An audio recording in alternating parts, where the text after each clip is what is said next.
हमारा थाना। मेरे साथ उपस्थित हैं रवि भूषण। इस समय उसी जगह पे खड़े हैं जहां पर अनिल पवार का घर है और ईडी की रेड पड़ी है। लगातार यहाँ पे ईडी के अधिकारी कर्मचारी अंदर हैं जो पूरी तरह सर्च ऑपरेशन कर रहे हैं, पूछताछ कर रहे हैं। अनिल पवार से तड़क के ही वो पूछताछ, वो सारी बातें जो अब तक कई सारे रेड के बाद में उनके पास निकल कर आई होंगी, वो सारे सवालों के जवाब अनिल पवार से अंदर लिए जा रहे हैं। प्राप्त जानकारी के अनुसार करीबन 12 ठिकानों पर ईडी की रेड पड़ी है। इसमें नासिक का घर अनिल पवार का वो भी शामिल है। तमाम अधिकारी के घर पे भी आज रेड पड़ी है। इस छापेमारी के मायने क्या हैं और आखिर इस तरह की छापेमारी का पहले हो जानी चाहिए थी या अभी जो हुई है जाते जाते जो कल विदाई हुई, जिस प्रकार से विदाई समारोह आपने देखा होगा, राज्य मंत्री दर्जा प्राप्त विवेक पंडित उनको जिस प्रकार से पगड़ी पहना रहे हैं, वहाँ पर स्नेहा दुबे पंडित भी खड़ी हैं, राजू पाटिल भी खड़े हैं और तमाम पूर्व विधायक, वर्तमान इस तरह के तमाम अधिकारी भी वहाँ पर उपस्थित हैं, विधायक वगैरह भी उपस्थित हैं। इस तरह की उनका विधायी समारोह कल होता है, उसके बाद आज रेड पड़ जाती है।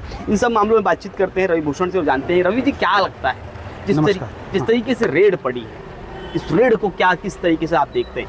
देखिए ये रेड मैं यही बोलूँगा कि थोड़ी देर से पड़ी है और बहुत देर से पड़ी है। ऐसा नहीं होना चाहिए था क्योंकि काफ़ी समय से हम लोग एज ए विपक्ष होने के नाते बार बार ये मुद्दा उठा रहे थे कि वसई विरार का ये जो बजट है 3700 करोड़ का, ये हम लोग जैसा एक कैलकुलेट करते हैं कि वसई विरार में ग्रे इकोनॉमी चलती है, तो ये एक्चुअली में इसका बजट 20,000 करोड़ तक होना चाहिए। तो वसई विरार ज़्यादातर अधिकारी आते ही हैं यहाँ की मलाई खाने, यहाँ का जनता की जो प्रॉपर्टी है, यहाँ का जो टैक्स है उसको लूटने के लिए आते हैं। जनता की सेवा का इनके अंदर कोई भावना नहीं रहता है और इस बात का प्रमाण आपको जानने के लिए कुछ ज़्यादा करने की जरूरत नहीं। आप यहाँ की सड़कों पर चलिए, 3 महीना से ज़्यादा नहीं चलता है। गटर देखिए, हॉस्पिटल नहीं है, आप कहीं भी जाइए, पार्क में जाइए, बच्चों के झूले उखड़े रहते हैं, तो कहीं पर भी आपको ऐसा लगेगा हर जगह घूमने पर भी कि भाई जो जनता टैक्स दे रही है उस टैक्स का हो क्या रहा है। तो टैक्स का यही हो रहा है कि सेटलमेंट की राजनीति के द्वारा सिस्टमैटिक करप्शन किया जा रहा है।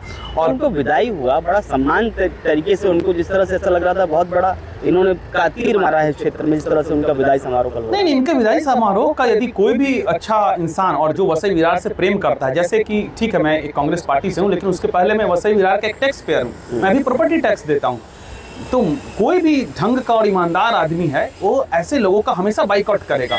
भाई क्या किया अनिल कुमार पवार साहब ने, इनके कार्यकाल को आप देखिए क्या किया। 41 लोगों बिल्डिंग जब टूटी, इमारतें जब टूटी, उनको इन्होंने धोखा दिया, उनका पंचनामा नहीं किया, उनको जो उनका हक देना था आरक्षण हटा दिया बाद में, फिर वहां से आरक्षण हटा के कहीं और ले गए और अचानक ऐसा न्यूज़पेपर में ऐसे समय में पब्लिश के एक तरह से जनता को धोखा देने का काम किया। और ऐसे कितने सारे काम आप देखेंगे कि लगातार, तो एक उदाहरण है सामने, वो एक उदाहरण है। पानी का बिल अचानक बढ़ाने का प्रयास किया। अरे भाई आपके पास घर पट्टी का मामला में इन्होंने तो हर तरह से जनता को त्रस्त करने का इन्होंने भरपूर प्रयास किया।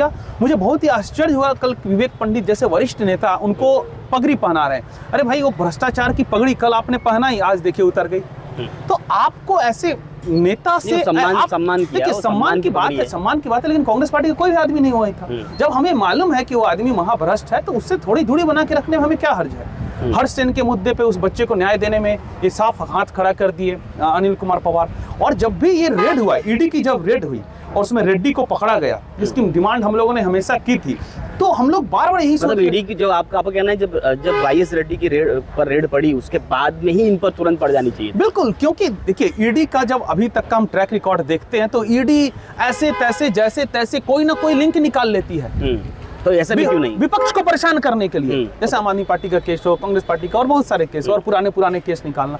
तो भाई जब आप ऐसा कैसे हो सकता है, अधिकारी का आते तो लेट क्यों आते, देर क्यों आती? बिल्कुल, और सिर्फ रेड्डी को आपने पकड़ा और उसके सिवा आपको कोई, इन्होंने सिलसिलेवार तरीके, चाहे वाईएस रेड्डी उस समय रेड पड़ी हो, उसके बाद आर्किटेक्ट के यहाँ रेड पड़ी है, उसके बाद अब आयुक्त के यहाँ, तो सिलसिलेवार तरीके से अपना काम नहीं, ये सिलसिलेवार तरीका ईडी कहीं अपने उस कार्य प्रणाली पे बहुत बड़ा प्रश्न चिन्ह लगाता है, जिसमें ईडी एक साथ और बहुत सारे लोगों को पकड़ती है।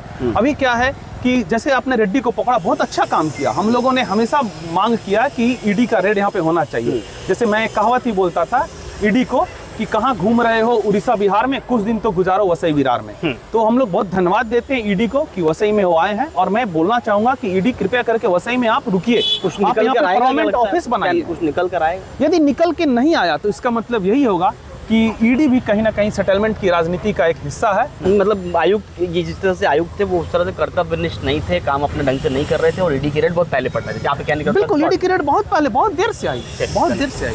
ये रवि भूषण उनका साफ तौर पे कहना है जिस प्रकार से ईडी की रेड पड़ी है ये पहले पड़ जानी चाहिए थी। अब अनिल पवार पर रेड जो पड़ी है उस पर क्या कुछ निकल कर आता है छापेमारी में और क्या कुछ तार खुलते हैं।